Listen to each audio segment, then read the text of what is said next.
जगन्नाथपुरी में बुद्ध भगवान की विशाल प्रतिमा है, जिनके सिर पे चोटी भी है, कांधे पर जनेऊ भी है, मस्तक पर तिलक भी है। मैंने आप लोगों को निवेदन किया कि गौतम बुद्ध कोई इकलौते बुद्ध नहीं है, इनसे पहले बहुत से बुद्ध हो चुके हैं। महाराज बुद्ध एक अवस्था का नाम है, 13वां अवतार बुद्ध के रूप में 24। इनकी माता का नाम है सत्यवती। व्यास जी बचपन में चले गए बद्रीनाथ धाम, वही मेडिटेशन किया, ध्यान करने लगे तो पूरी दुनिया नाचती आई, नाचती दिखी। लूटो मारो काटो खाओ, अपने स्वार्थ के लिए किसको धोखा दे दो। तो इन्होंने क्या किया, तब इन्होंने वेदों का भाष्य किया। प्राचीन वेद कौन है? ऋग्वेद। सबसे पुराना वेद कौन सा है? ऋग्वेद। ऋग्वेद का इन्होंने और बृहद रूप दिया, तब 4 वेद तैयार किए, ऋग्वेद, यजुर्वेद, सामवेद और अथर्ववेद। जो हमारे विद्यार्थी भाई बहन बैठे हैं, उनको भी ये सब जानने की बहुत बड़ी आवश्यकता है। यदि आप कोई कंपटीशन परीक्षाओं में बैठना चाहते हैं तो भी ये सब जान लीजिए, क्योंकि परीक्षाओं में बहुत तेजी से अब इन सब चीज़ों को प्रयोग किया जाने लगा है। एक विद्यार्थी हमको कह रहा था कि पंडित जी बैंक की परीक्षा थी, उसमें आया था कि रामचरितमानस का सबसे छोटा सा कांड कौन सा है। तो वेद कितने हैं, पुराण कितने हैं, श्लोक कितने हैं, शास्त्र कौन से हैं, ये कभी भी पूछा जा सकता है। इसलिए विद्यार्थियों को भी अपने सनातन परंपरा से जुड़ने की बहुत बड़ी आवश्यकता है। और सच कहूँ मेरे भाई बहन, एक कथा भागवत केवल सुन लिया भगवान खुश हो जाएंगे, भगवान तो खुश हो ही जाएंगे, बुद्धि ठीक तो हो ही जाएगी, लेकिन हमको बहुत सारी बातें प्राप्त हो जाएंगी जो हमारे जीवन के लिए बहुत उपयोगी सिद्ध होने वाली है। इसलिए 4 वेद, ऋग्वेद, यजुर्वेद, सामवेद, अथर्ववेद। 4 लोगों को वेद पढ़ाया, जाकर वेद का प्रचार करो। वेद की भाषा इतनी कठिन, सबको समझ में ना आवे, तब महाराज 17 पुराण रचा, 18 नहीं। कितना बोलो भाई बहनों? 17 पुराण। 17 पुराण रच के थक हार कर बैठ गए। तब नारद जी आए। नारद जी ने कहा, ऋषिराज आज मुख पर छाई कुछ गहरी चिंता है। हे चिंता रहित बताओ तो इस चिंता का कारण क्या है? कभी कभी हम लोग बहुत बड़ा काम करते हैं, लेकिन लगता है कुछ किया नहीं। मन न माने तो मानवी को मनाने का क्या मतलब है भाई? इसलिए पहले मन अपना मानना चाहिए। किसी काम को आपने किया है, मन अपना संतुष्ट नहीं है, मन काम ढंग से नहीं हुआ, मन संतुष्ट होना चाहिए। स्वांत सुख। आज घर में भागवत कथा हो रही है, भंडारा होते होते लगे कि हाँ हमारे घर में एक आध्यात्मिक ऊर्जा आई, आंधी आ गई आध्यात्म की। और यदि कहीं मन में कोई कलमश कसा था, कोई दुर्गुण दुर्विचार था, परिवार में कला कलेश था, वो सब उड़ गया। और नहीं तो कथा के पहले जैसे थे, बातें वैसे रहे, क्या मतलब है? फिर तो धन और समय की बर्बादी है। इसलिए कथा का अर्थ है जीवन से व्यथा का निष्कासन हो जाए। 18 पुराण नहीं, 17 पुराण रचे बैठे हैं, मन बहुत चिंतित है। नारद जी ने आकर पूछा, बाबा क्या बात है? व्यास जी ने आपकी बीती बता दी। तो नारद जी कहते, देखो बाबा, आपने सब तो लिखा, लेकिन श्री कृष्ण भगवान की गाथ न लिखी, उनकी कथा न लिखी। श्री कृष्ण चंद्र तो अद्भुत देव हैं, दिव्य देव है, उनकी कथा के रचे बिना आपके मन को परम शांति कैसे प्राप्त होगी? इसलिए बाबा संसार में श्रीमद् भागवत महापुराण को रचो तो ही शांति मिलेगी। तब महाराज व्यास जी बोले, कैसे हो पाएगा? तो बुढ़ापा आ गया, बुढ़ापा में अपना हाथ पांव साथ नहीं देता, फिर पुराण कैसे रचा जाएगा? ध्यान दीजिए। नारद जी ने कहा कि संत की सन्निधि व्यक्ति को और एक्टिव बना देती है। वे कहते हैं, पूर्व जन्म में मैं दासी का बेटा था, बचपन में मेरे पिताजी मर गए, मेरी विधवा माँ ने किसी प्रकार पाला, सांप के डसने से उसकी भी मौत हो गई। 4 महीने संत का सत्संग मिला, जिसका परिणाम मैं अगले जन्म में देवर्षि नारद बन गया, ब्रह्मा का बेटा बना। और मेरे हाथ में जो बीड़ा देख रहे हो, नारद जी की बीड़ा का नाम है देवदत्त। क्या नाम है माता बहनों? देवदत्त। नारद जी कहते हैं, देवदत्त इमाम बीड़ा, ये हमारी जो देवदत्त बीड़ा है, इसको लेकर के मैं कहीं भी जा सकता हूँ, कभी भी जा सकता हूँ, केवल संत की संगति का इतना बड़ा। इसलिए संग करना है तो अच्छे की करो, क्योंकि जैसी संगत वैसी रंगत। संगत का बहुत बड़ा व्यक्ति के जीवन पर प्रभाव होता है। आप अपने बेटे बेटियों की पढ़ाई पर चाहे लाखों रुपया महीना खर्च करो, अगर उनकी संगत ठीक नहीं है तो जिंदगी में वो अच्छा परिणाम नहीं दे पाएंगे। इसलिए माता पिता की जिम्मेदारी है कि अपनी संतान को पढ़ाओ लिखाओ और धीरे धीरे उनकी संगति का भी ख्याल रखो। कि कहीं ऐसा तो नहीं कि संगति इसकी बिगड़ी जा रही है। अगर बिगड़ गई संगत तो रंगत जमा के मानेगी। इसलिए हमारे यहाँ कहा जाता था कि संत की संगति करो। मैंने पहले भी आप लोगों को निवेदन किया कि संत माने वो नहीं कि बड़ी बड़ी दाढ़ी बाल रखाए हैं, पीला कपड़ा पहने हैं, खूब चंदन लगाए हैं, अच्छा है, उनका भी सम्मान है, लेकिन संत वेश का नाम नहीं, संत नाम विचारों का है। इसलिए तो किसी ने कहा है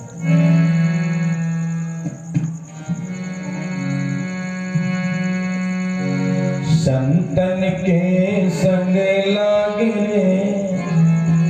तेरी अच्छी बनेगी, संतन के संग लागे तेरी अच्छी बनेगी, संतन के संग। सबका ये ताली बजाते हैं, तेरी अच्छी बनेगी, अच्छी बनेगी तेरी किस्मत जगेगी, अच्छी बनेगी तेरी किस्मत जगेगी, राम चरण अनुराग रे तेरी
अच्छी बनेगी, संतन के संग लागे तेरी अच्छी बनेगी। हरि बोल।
तेरी अच्छी बनेगी, भाग सके तो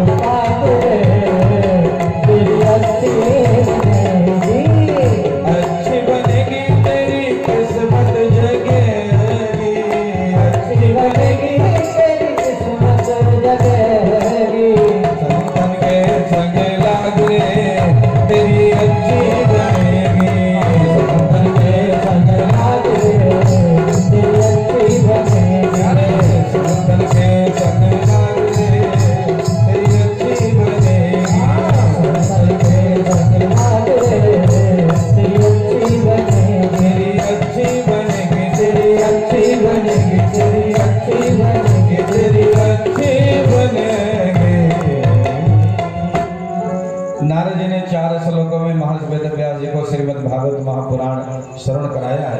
वे कहते हैं हमारे पिताजी को नारायण ने सुनाया, हमारे पिताजी ने हमको सुनाया, वही 4 मंत्र में आपको सुना रहा हूँ। अहमेवास्मेवाग्रे नानि यदि सत्सत्परम पश्चादहं मेरे तच्चयोसि सेत् सोस्मे हम ऋतीर्थम यत् प्रतीयेत न प्रतीयेत चात्मनितर विद्यादात्मनो मायाम यथा भाषो यथा। 4 श्लोकों में भागवत का ज्ञान दिया है। उन 4 श्लोकों को महर्षि वेदव्यास जी ने 18,000 मंत्र में और 12 स्कंद में विस्तृत कर दिया। फिर अपने बेटे को पढ़ाया और जिन उनके पुत्र ने राजा परीक्षित को सुनाया। ऋषियों ने कहा गुरुदेव परीक्षित कौन है, इनके बारे में मैं जानना चाहता हूँ। बहन जी मोबाइल में देखो, बोलो बाकी बिहारी लाल की जय। तो बंधुओं बहनों, जब संतों ने पूछा कि गुरुदेव ये परीक्षित कौन है, इनके बारे में हमको बताइए, तब सूत जी कहते हैं कि वैसे परीक्षित के बारे में आप लोगों को अवश्य बताऊंगा, क्योंकि यहीं से श्री कृष्ण भगवान की कथा प्रकट होती है। सूत जी कहते हैं मनीषियों, बात उस समय की है कि महाभारत का युद्ध समाप्त हो चुका था। काफी बच्चे अनाथ हो गए, काफी नारियां विधवा हो गईं, कई जवान मारे गए। केवल बचा कौरव वंश में कौन? दुर्योधन। दुर्योधन की भी जांघ टूट गई भीम के गदा के प्रहार से, चारपाई पर पड़ा पड़ा तड़प रहा है। गुरु द्रोणाचार्य का पुत्र अश्वत्थामा, जो मित्र है द्रोणाचार्य, उसने आकर के कहा मित्र कहो तुम्हें खुशी हो काम में मैं करना चाहता हूँ। तो द्रोणाचार्य के पुत्र की बात को सुनकर, अश्वत्थामा की बात को सुन करके दुर्योधन ने कहा कि भैया मुझे दुख यह है कि हमारे 100 भैया में 99 मर गए, पांडव केवल 5, उसका 1 न मरा। एको मरता तो मन संतुष्ट हो जाता, इसलिए हमको खुश करना है। तो जाओ भीम का सिर काट लो, भीम का सिर काट लो। अश्वत्थामा चला तलवार लेकर। 5 पांडव सोए हुए थे, कन्हैया बैठे थे। तब तक अर्जुन की आंख खुली, बोले गोपाल आप सोए नहीं। भगवान ने कहा क्यों, तुम्हें नींद आ रही है? अर्जुन ने कहा जिनका रखवाला परमात्मा स्वयं, हमको किस बात का tension? Nothing tension about that. अब तो हमको आराम से सोना ही सोना है। भगवान ने कहा सबको जगाओ। 5 भैया को जगाया, ले गए दूसरे भवन में सुला दिया।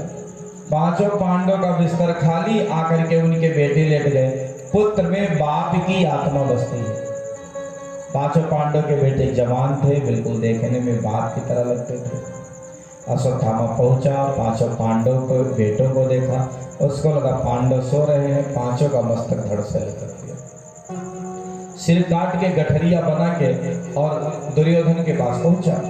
कहा तुमने कहा था ये मैं 5 का लाया।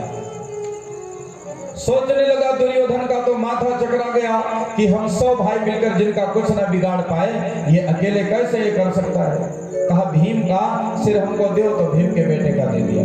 पहचान गया दुर्योधन, रोने लगा कि अनर्थ कर दिया तुमने। दुश्मनी तो हमारी इनके बाप से थी, ये तो हमारे भतीजे हैं, इन्होंने हमारा क्या बिगाड़ा है। अरे अच्छा हो बुरा हो, लेकिन परिवार तो अपना होता है भैया। यही तो हमारे कुल खानदान में बचे थे जो तर्पण करते, पिंडदान करते। मेरे वंश का तुमने नाश कर दिया। और फिर भागा अश्वत्थामा अशांत मन से। इधर दुर्योधन चारपाई से गिरा, उसका प्राण हो गया।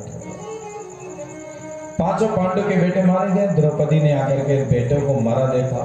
भैया माँ की बराबरी दुनिया में कौन कर सकता है। अगर बच्चे को बचपन में बुखार हो जाए, माँ को भोजन कहाँ पचता है। बच्चे के लिए माँ झगड़ा कर लेगी बाप से। भैया माँ इसलिए कहा गया है कि पुत्र भले ही कुपुत्र हो जाए, लेकिन माता को माता नहीं हो सकती। जिस माँ के सामने उसके 5-5 बेटों की लाश पड़ी हो, भला उस पर क्या गुजर रहा होगा। जब माँ ने अपने पुत्र को देखा, मूर्छित हो जाती, गिर जाती। महिलाएं आकर पानी का छींटा देती, जगती, फिर बेहोश हो जाती, रो बिलक रही है। हल्ला हो गया पूरे राज्य में। अर्जुन दौड़े आए, उन्होंने कहा देवी चिंता मत करो, जिसने कुकर्म किया हो दुष्ट को मैं तिससे खिलाऊंगा। भगवान श्री कृष्ण को लेकर साथ चले। मायापति को क्षण लगा उस फल का पता लगाने में। अश्वत्थामा को दे जपटा और जैसे पकड़ने चले ब्रह्मास्त्र का संधान कर दिया। दुर्लभ विद्या गुरु द्रोणाचार्य ने अपने बेटे को नहीं सिखाया था। वे जानते थे कुपात्र है, कुपात्र को यदि योग्यता मिल जाए तो उसका मिसयूज ही करेगा। पर जब ये अपने शिष्यों को सिखाते थे, गुरुजी तो चुपके से उसने सीख लिया। अधूरा ज्ञान व्यक्ति को डुबो ही डालता है। छोड़ना तो जानता था, ब्रह्मास्त्र लौटाना जानता नहीं था।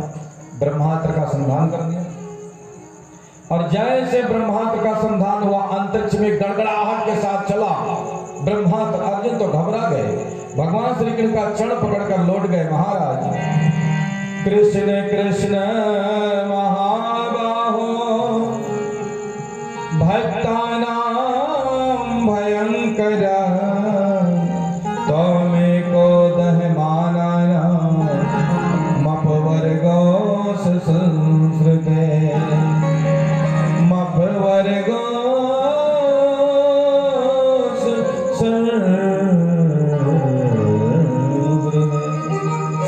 रक्षा करो। भगवान ने कहा अर्जुन चिंता मत करो, ये बताओ अब ब्रह्मास्त्र को शांत करना है, कैसे करें?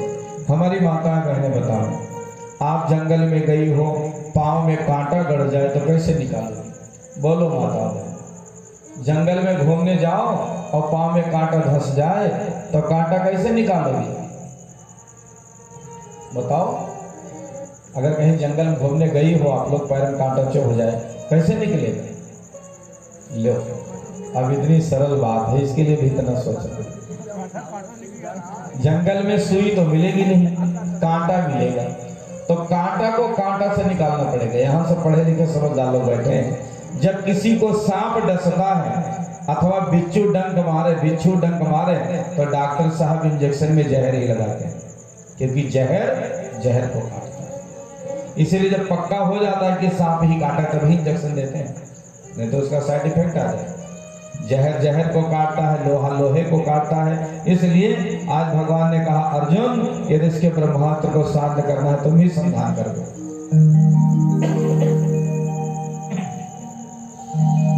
अर्जुन ने जैसे अपना ब्रह्मास्त्र चलाया, अंतरिक्ष में जाकर के दोनों ब्रह्मास्त्र आपस में टकराया। महाराज अंतरिक्ष में गड़गड़ाहट की आवाज है। फिर भगवान के संकेत करने पर अर्जुन ने दोनों ब्रह्मास्त्रों को वापस ले लिया। जैसे कोई रस्सी में पशु बांधे, ऐसे अर्जुन ने अश्वत्थामा को बांधा, खींचते हुए ले गए द्रौपदी के पास। उन्होंने कहा देवी ये अपराधी है, बोलो इसके टुकड़े टुकड़े कर डालूं अथवा जिंदा जमीन में गाड़ दूं अथवा जला दूं, क्या करोगे? द्रौपदी ने जैसे देखा कि गुरु जी का बेटा है, इनके मन में दया आ गई। उन्होंने कहा इसे मत मारो, ये तो गुरु पुत्र है। नारी का आदर कौन कर सकता है? नारी का दुख कौन समझ सकता है? नारी का दुख एक नारी ही समझ सकती है, समझना ही चाहिए। वे कहती हैं हमारा बेटा मर गया, पति तो है, उनके चरण के सहारे जीवन गुजार लूंगी। लेकिन गुरु द्रोणाचार्य की पत्नी विधवा है, कृपी गौतमी, उनका एक सहारा यही बेटा है। अगर ये मर गया तो विधवा बूढ़ी माँ किसके भरोसे जिएगी? इसे मत मारो। अर्जुन ने कहा इनके मन में तो दया आ गई। राजनीति में दया का स्थान नहीं है, टिट फॉर टैट, जैसे को तैसा। और अर्जुन कहने लगे अब यदि दया आ गई तो क्या करना होगा? बड़े भैया से पूछा, धर्मराज युधिष्ठिर से। उन्होंने कहा भैया जैसा नियम हो वैसा करो। भीम से कहा तो भीम ने कहा तुरंत मारो, नहीं तो गदा से इसको पीट के भी भुकनी बना दूंगा। नकुल सहदेव से कहा तो कहते हैं मझले भैया ठीक है कहते हैं। अब उनके समझ में नहीं आने लगा कि मैं क्या करूं। जितने परिवार के सदस्य सबका विचार अलग अलग। श्री कृष्ण से हाथ जोड़ा है अर्जुन ने, प्रभु आप ही बताओ मैं क्या करूं? तो भगवान कहते हैं ब्रह्म बंधुर्हन्तव्य आतताई बधार्हण मयि ओभै मापनातम् परिपाहिन शासनम्।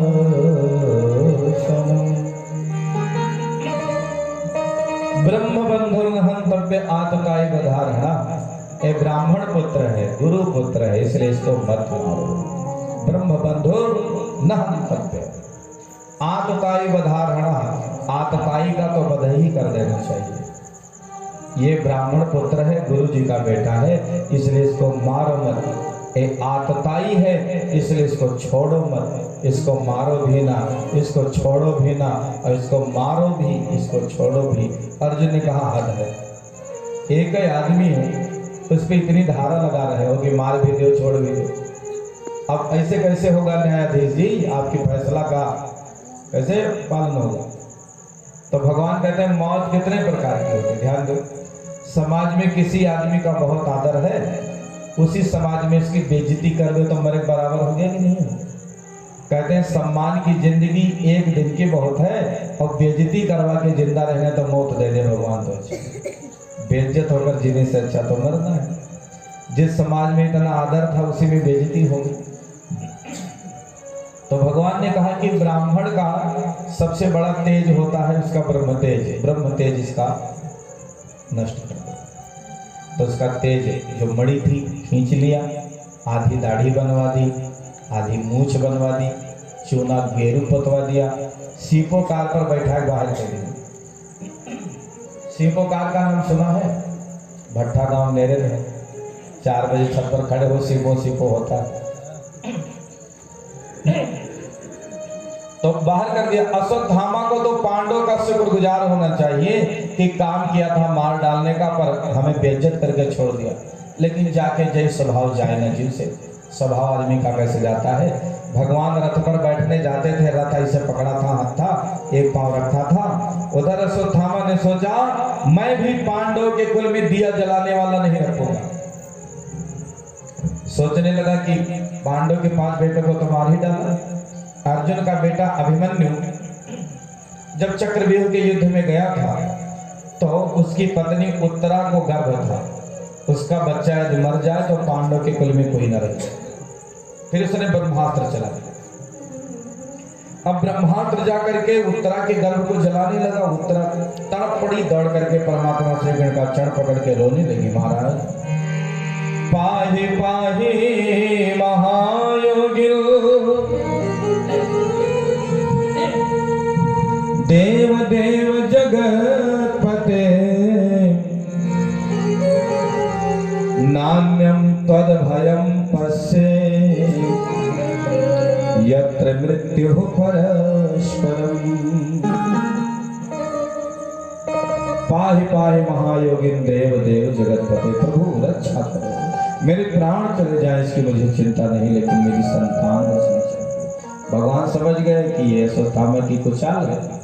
एक रूप बाहर खड़ा हालचाल जान रहा है, दूसरा सूक्ष्म रूप धारण करके भगवान गर्भ में प्रवेश कर गए। अपने गदा को ऐसे नचाया है, swinging high, swinging low, swinging left and right, कि मानो सुदर्शन चक्र घूम रहा है। और उस ब्रह्मास्त्र के तेज को नष्ट कर दिया। शिशु की रक्षा हो गई। इधर माता कुंती ने जब देखा कि ये कोई सामान्य व्यक्ति नहीं है, तो नारायण मेरे वंश को नष्ट होने से बचा लिया, तो यह स्तुति करने लगी। भागवत महापुराण में प्रथम स्कंद के 8वें अध्याय में 26 मंत्रों में माता कुंती ने भगवान की स्तुति करी है। कृष्णाय वासुदेवाय देवकी नंदनाय च नंद गोप कुमाराय गोविंदाय नमो गोविंदाय नमो। कहते हैं धर्मराज युधिष्ठिर कि कन्हैया बस इतना कर्म कर दो कि जीवन में कितनी भी मुसीबत आवे सत्य पथ से कदम पीछे ना हटो। तथास्तु। भीम ने कहा भैया मेरी खानदान में बहुत बदनामी है। क्यों बदनामी? ये है कि जितना भोजन रोज बनता है उतने में आधे भोजन में तो पूरा खानदान आ जाए, अब आधा भीम अकेले भोजन भट्ट। लेकिन प्रभु यही वरदान दे दो, खाते पीते सोते जागते स्मृति आपकी बनी रहे। भगवान ने कहा तथास्तु। अर्जुन ने कहा प्रभु मैंने आपको गुरु माना है, मैं आपका शिष्य हूँ, गुरु शिष्य का संबंध बना रहे। भगवान ने कहा तथास्तु। सुभद्रा ने कहा मेरा मन रूपी राजहंस आपके चढ़ूपी पिंजरे में कैद हो जाए, तथास्तु। द्रौपदी ने कहा कि मैंने सदैव आपको सखा माना है, सखा सखी का भाव बना रहे। भगवान ने कहा तथास्तु। पर माता कुंती को जब मांगने की बात कही तो उन्होंने कहा विपदा संतुनः सस्वत तत्र तत्र जगत गुरु, प्रभु हमें विपत्ति दे दो। भगवान ने कहा धन्य हो, हम लोग कथा भागवत सत्संग क्यों सुनते हैं, माला क्यों जपते हैं, हवन क्यों करते हैं? इसलिए कि हमारी विपत्ति दूर हो जाए। और अगर हमको सुख बहुत मिला हो, एक दिन का कष्ट आ जाए तो आदमी धैर्य गंवा देता है। भगवान कहते हैं बुआ जी, आप सगी बुआ है भगवान श्री कृष्ण की माता कुंती, राजा सूरसेन की बेटी है। सूरसेन भगवान श्री कृष्ण के सगे बाबा हैं। सूरसेन की बेटी, राजा सूरसेन के बचपन के मित्र थे राजा कुंती भोज। तो राजा सूरसेन की बेटी प्रथा को राजा कुंती भोज ने गोदी ले लिया, नाम रख दिया बिटिया का कुंती। अब बताओ, जिस बच्चे का जन्म कहीं और पालन कहीं और, वो सुख मिलेगा क्या? बड़ी भाई तो विवाह ऐसे पुरुष से जिसको पीलिया का रोग है, पीलिया का रोग, हीमोग्लोबिन का स्तर बिल्कुल नील होता जा रहा है। ऊपर से श्राप है, अगर पत्नी के पास जाओगे तो तुम्हारी मौत हो जाएगी। अब लो, वो तो माता कुंती को दुर्वासा ऋषि ने बचपन में कुछ मंत्र सिद्ध करवा दिए थे। धर्मराज का आह्वान किया तो युधिष्ठिर पुत्र रूप में आ गए, पवन देव का आह्वान किया तो भीम पुत्र रूप में आ गए, इंद्र का आह्वान किया तो अर्जुन पुत्र रूप में आ गए, और इनके पति का नाम है पांडु, पांडु की दूसरी पत्नी है माद्री, और अश्विनी कुमारों का आह्वान किया तो माद्री के अंश से 2 पुत्र अश्विनी कुमारों के द्वारा प्रकट हुए, जिनका नाम क्या, नकुल सहदेव। एक दिन पांडु महाराज माद्री के पास पहुंचे, उनकी मौत हो गई तो माद्री उनके साथ सती हो गई, अपने 2 बेटों को समर्पित कर दिया इनको। अब एक विधवा माँ जिसके ऊपर जिम्मा है 5 बेटों को पालने का, और जिन 5 बेटों का को मारने के लिए 100 कौरव भाई हमेशा घूम रहे हैं, उनका सगा जो उनके पिताजी का भाई है, उनका बेटा हिस्सा नहीं दे रहा उनके हिस्से का, तो कभी जुआ में जबरदस्ती धोखे से सब कुछ जीत लेना, वनवास 12 वर्ष का अज्ञातवास, जीवन भर कष्ट, फिर महाभारत जैसा युद्ध। आज राज मिला है, बेटा राजा बना, आप राजमाता बनी हो। बुआ, दुख के अलावा क्या देखा आपने? थोड़ा दुख मिलता होता तो कोई बात नहीं, पर आपने तो तनिक भी सुख न देखा। दुख कहते, आज सुख मिला तो दुख मांग लिया क्यों? तो देवी कहती हैं, सुख के माथे सिर पड़े, सिर माने पत्थर, गौर कीजिएगा, सुख के माथे सिर पड़े, जो हरि हृदय से जाए, बलिहारी व दुख की जो पल पल नाम जपाए। दुख में सुमिरन सब करे, सुख में करे न कोई, जो सुख में सुमिरन करे तो दुख काहे का हो। माता कुंती कहती है कि ऐसे सुख पर पड़े पत्थर जिसको आदमी पाकर भगवान में भूल जाता है। और होता यही है कि जब हम अभाव में थे, जब परेशान थे, तब बहुत भगवान याद आते थे, बहुत एकाग्रता पूर्वक पूजा पाठ करते थे, संपन्नता आ गई, समृद्धि आ गई, कष्ट कठिनाइयां दूर हो गई, अभाव मिट गया, तो हम अब उस पथ के अनुयायी न रहे, भक्ति पथ अच्छा नहीं लगने लगा। माता कुंती कहती है, ऐसे सुख पर पत्थर पड़े जिसमें आदमी परमात्मा को भूल जाए, इसलिए उससे अच्छा तो वो दुख है जिसमें प्रभु की स्मृति बनी रहती है, हमें वही दुख दे दो। भगवान ने कहा, ना बुआ, इतिहास में पहली बार ऐसा हो रहा है जब मैं कह रहा हूं कि ये मैं आई कैन नॉट, मैं आपको नहीं दे सकता, मेरे पास है ही नहीं। तो कहते हैं तो यही दे दो, अपने पराये का भाव खत्म कर दो, वसुधैव कुटुंबकम का भाव जगे, सपने वादे प्यार वफा सब बातें हैं, बातों का क्या, कोई किसी का नहीं, झूठे नाते हैं, नातों का क्या, सब भाव मन में आ जाए, तथास्तु क्या। वे कहते हैं, भगवान श्री कृष्ण ने कहा, बुआ जी अब आप राजमाता बन गई, आपका बेटा राजा बन गया, मैं अपने घर जाऊं। सबने आग्रह किया, एक रात और रुक जाओ। रात्रि में रुके तो बड़े भैया धर्मराज युधिष्ठिर के कमरे में सिसकने रोने की आवाज आई। भगवान श्री कृष्ण दबे पांव गए, दादा आप क्यों रो रहे हो? उन्होंने कहा, इतना बड़ा अनर्थ हो गया, एक परिवार के बीच महाभारत का युद्ध, क्या करूं? उस सुख को लेकर क्या करूं जिसमें अपना भाई, अपना भतीजा न सम्मिलित हो।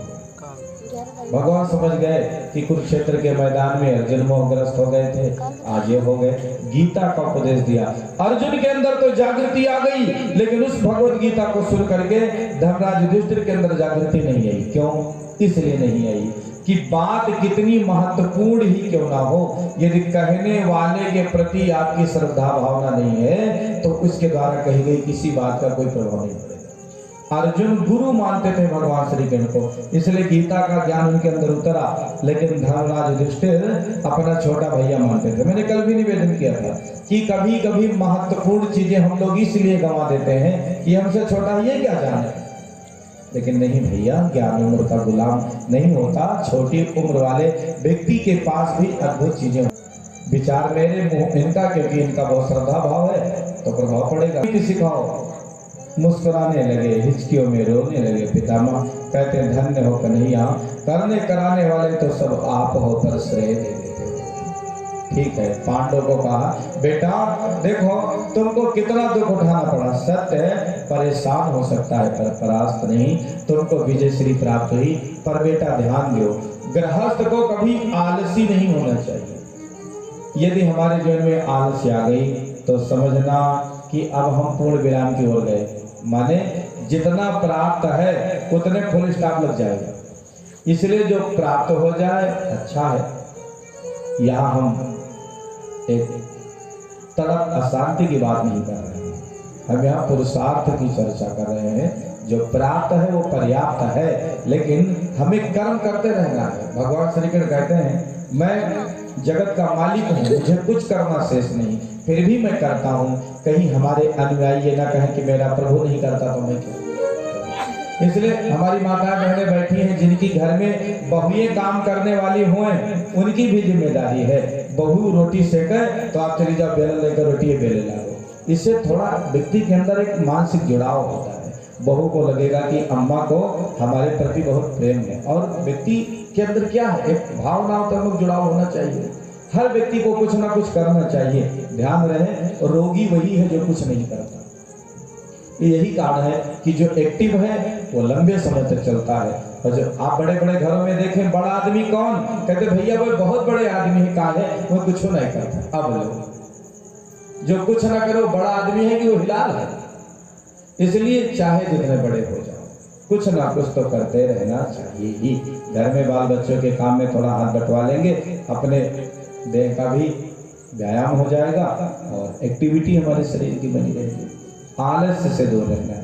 आज पितामह ने समझाया है गृहस्थों को कभी आलसी नहीं होना चाहिए। और बेटा ध्यान दो, दान धर्मान राज धर्मान मोक्ष धर्मान विभाग सह, स्त्री धर्मान भगवत धर्मान समासव्यासयो। दान धर्मान, बेटा दान धर्म का पालन करो, क्योंकि धन का पवित्र होगा जब दान करेंगे। इसलिए हर व्यक्ति को दान करना ही चाहिए। दान करने का मतलब यह नहीं है कि हम आपसे कह रहे हैं हमको दो। दान करने का अर्थ है आप स्वयं विचार करें कहाँ दान करना है, कितना दान करना है। पर इतना जरूर ध्यान रखना मेरे भाई बहन कि बहुत लोगों के घर में अनेकों जोड़ी कपड़े पड़े हैं, पहनने का नंबर नहीं लौटता।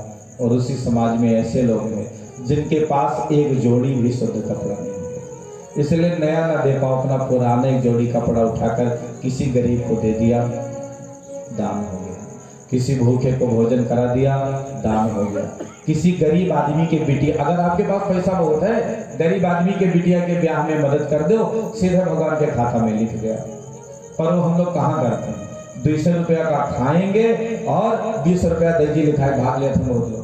सिमरियाओं वाले तो ठीक, आदमी 10 रुपए का चाट खरीदता है ठेला पर, दोना तक चाट लेता है।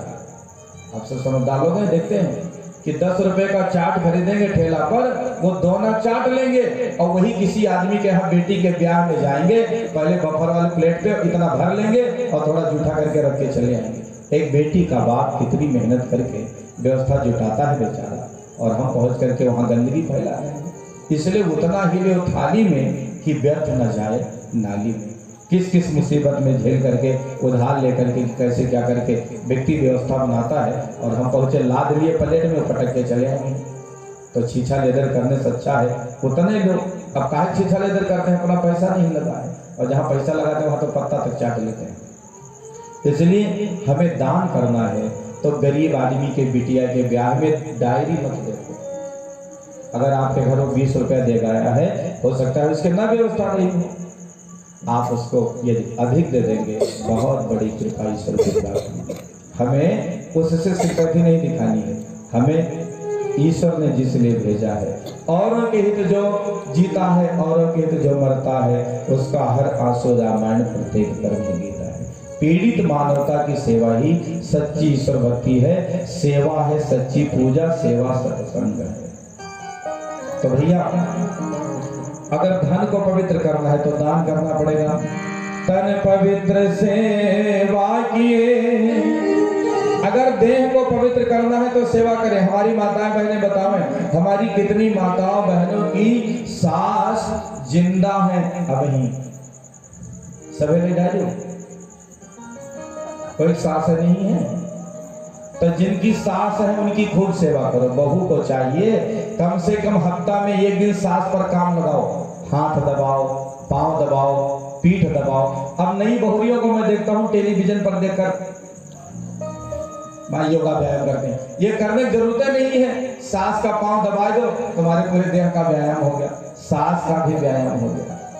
तो ये सब हमारी परंपरा थी। इसलिए बहू को चाहिए, जिनकी सास की आदत खराब हो, वैसे सास कौन जो बहू की सांस रोक दें। सिमरिया वाली तो ठीक थी, दूसरे गांव सास अतरी खतरनाक लगाती, हम तो हर सास की तू हमारे सास नाम है ऐसा जो सांस रोक दें बहू पे। तो अगर जिनकी सास खतरनाक है, गाली देने वाली है, तो भी बहू को चाहिए सास का रोज चरण छुओ, सोए उठो, जतरे दरिया में उतने पांव पकड़ो। सास की आदत अगर खराब है तो उसका दंड परमात्मा उसको देगा। आप अपना धर्म न गोड़ो, धर्म न खराब करो। इसलिए बहू की जिम्मेदारी है सोकर उठें तो अपने सास का चरण छुएं। छूती थी तो बहुत बढ़िया, नहीं छूती थी तो कल से आरंभ करो। भागवत कथा आरंभ हो गई है, अब ये सब भी आरंभ होना चाहिए। और हफ्ता में एक दिन जरूर सास की सेवा करो। एक मैया कहने लगी, महाराज जब नई बहुरी आई तब दिन भर में 5 बार पांव पकड़े, 5 तो बंधा रहा, बाकी अगर कोई नातेदार रिश्तेदार उनके पकड़े तो हमरो पकड़ लें। और तो नवा होते तो भो ना पाँव पकड़ा चाहे मोह घुमावते। 3 महीना खूब भौकाल देखा कि वारे अम्मा, और कहीं पाँव पकड़ने में आधा थका उतार देते रही। अब पैर छुए नहीं चाहती, यहाँ की ठीक है, दूसरे गांव बात है। बोलो भागवत भगवान की जय। इसलिए तन को पवित्र करना है तो सेवा करना पड़ेगा। हर माता पिता की जिम्मेदारी है अपने बच्चों को सिखावें। अगर आपका बच्चा 5 साल का है, बातें न करें तो अभी उसकी आदत डालो, पैर दबवाओ और कह दो भैया जाओ बाबा का पैर दबा दो। अभी समझा दोगे तो 25 साल का होगा तो भी सेवा करेगा। सीखने की उम्र है तब सिखाया नहीं, बड़ा हो गया तो कहते बिगड़ गया। इसलिए माता पिता की जिम्मेदारी है बच्चा का बगल में लेटाओ, वीरता की, सत्य की, धर्म की कहानियों को सुनाओ, उसके अंदर चरित्र का निर्माण करो, बातें करो, बच्चे से सेवा सम्मान की बात बताओ। बेटा जाओ बाबा का पैर दबाओ, ये सब बताओ। परिवार में एक निर्माण की प्रक्रिया, परिवार निर्माण की प्रक्रिया हमारे जीवन में आरंभ हो जाएगी। इसलिए पुराने जमाने में माताओं का ये सब नहीं दर्द होता था, कलैया नहीं दर्द होती थी, जोड़ों में दर्द नहीं होता था, क्योंकि सास को कस के खा देती थी, तीसरे दिन हाथ पांव दबाती थी, तेल बटन लगा देती थी। अब तो बहुरियों को सास की सेवा करने मौके नहीं है। इसलिए वह बड़ी सौभाग्यशाली है जिनकी सास जिंदा है, वही उनकी खूब सेवा करो। सास कहते हैं हाथ दबाओ, पांव दबाओ, पीठ दबाओ, देखो गटई न दबाई हो। कल जुगी बहुरिया मौका पाओ तो गटई दबाई दें सास के। तो कहते हैं कि तन को अगर पवित्र करना है तो सेवा करें। और धन कैसे पवित्र होगा? दान करने से, अच्छे काम में लगाओ। तन पवित्र सेवा किए, धन पवित्र कर दान,